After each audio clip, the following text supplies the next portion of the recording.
I gotta ask a biased question before we let Stuck get out of here, Chad. I gotta know, you're locked in this season. To me, I've watched really Duke all season. They've just to me been the best team of every week. They seem like they get better. Like all the guys' weaknesses to start the year, at this point of the year, a lot of them have been addressed. A really complete team at this point.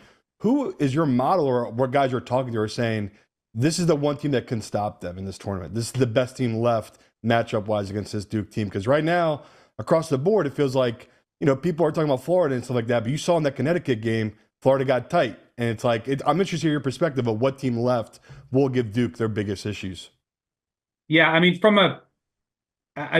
Florida and Auburn are right there, but I think from a matchup perspective, I think the two teams, they're both on Duke's side that just stylistically could cause issues are Houston and Tennessee. And the reason for that, both play super slow, both have elite defenses. They're going to limit the possessions, right? So Duke is so good.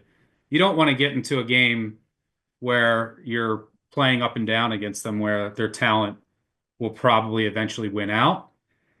So I think the best way to beat this Duke team is you want to limit the number of possessions. So that's Houston. Houston's what, 360th in adjusted tempo, and Tennessee's 346th. And you have to be a team that can make threes. You got to trade threes for twos at times against Duke. I already mentioned Houston, number one in the country in three-point percentage. Tennessee is capable. They're not an elite shooting team, but they have some capable shooters. So I think those are the two teams just stylistically. It's like, hey, let's just slow this game down because Duke's not fast either. And just lower possession game.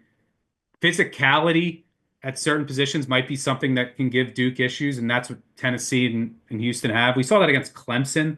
Like that's the last time that Duke has lost since December.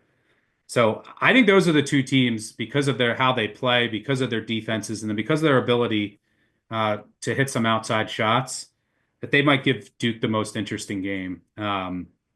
Even though it's going to be tough to score on Duke's defense no matter what.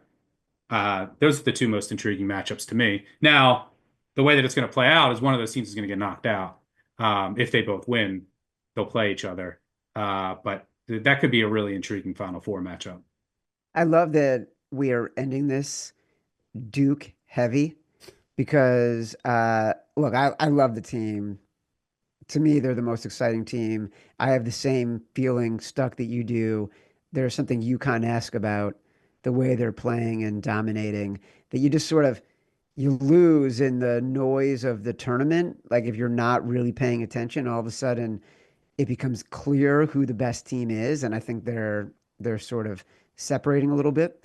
Before we get out of here, we're going to bring in Evan Abrams, director of research, because he's actually dug up something fun on the Duke Blue Devils. Evan Abrams, what do you got? And just to talk about the market for a second, Chad, because you guys have been talking about it, all 8 games, you've either seen the team who's favored get more of a favorite or stay still. So everyone after the first two rounds of the tournament kind of just going on chalk here. But let's keep with Duke. So people have been kind of saying that they're an inevitable champion at this point. I mean, Florida has, 0-2 against the spread. Like there's different cracks in other teams. So I kind of dug this up, which is kind of interesting. So obviously, recently Duke has been playing fantastic. They're scored 1.5 points per possession in a round of 32 versus Baylor, which is the highest points per possession for any team in the tournament since 2016. Now, through 2 games, Duke has a point margin of plus 67. That is tied for the 7th highest since 1985 when, the tournament expanded. So of those 7 teams with Duke on that list, all 7 made the Elite Eight. So they all advanced through this weekend. 5 made the Final Four. 2 made the title game, and actually none won at all. And I found that I found that interesting. So I looked one step further. So they've obviously been winning by a lot this entire year. So Duke has 21 wins by 20 plus points this season. That is the second most by a D1 team since 2000. The only team with more was 2016-17 Gonzaga, which had 23. Now, the only Duke team that's ever had more was the 98-99 Duke team with 24. Now, that becomes interesting when I give you this other stat. So during the regular season, Duke has also been incredibly dominant, 28-3 straight up, outscoring their opponents by 685 points, which is 10th most all time. So of those other 9 teams above Duke on that regular season list, 9 made the Elite Eight, all 9. 6 made the Final Four, 5 made the title game, and actually 2 won it all. 1968, UCLA, 1972, UCLA. Here's the best part. Of those 2 lists I gave you, the list of the regular season and the list of the first 2 rounds of the tournament, only one other team is on both lists with Duke. And that is 1998, 1999 Duke. So 25 Duke, 99 Duke. Only 2 teams on those same lists. Obviously, that 99 Duke team went to the title game, played UConn, and ended up losing. So I think the question of inevitable for Duke, especially when looking just at history, right? Like, you're looking at metrics, Ken Pom and all these other areas. Duke's pretty much one of the best teams we've ever seen. But historically, when you're this good, it's still kind of a crapshoot. I mean, you might get there, but they don't always win.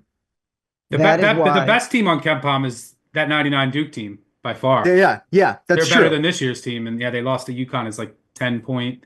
I think they were 10-point favorites in the title, but so it all comes full circle to UConn, Chad. And back to your point, with Cooper Flagg healthy for a full game, they've covered 10 straight. Even though everyone knows they're this good, that's the same vibes.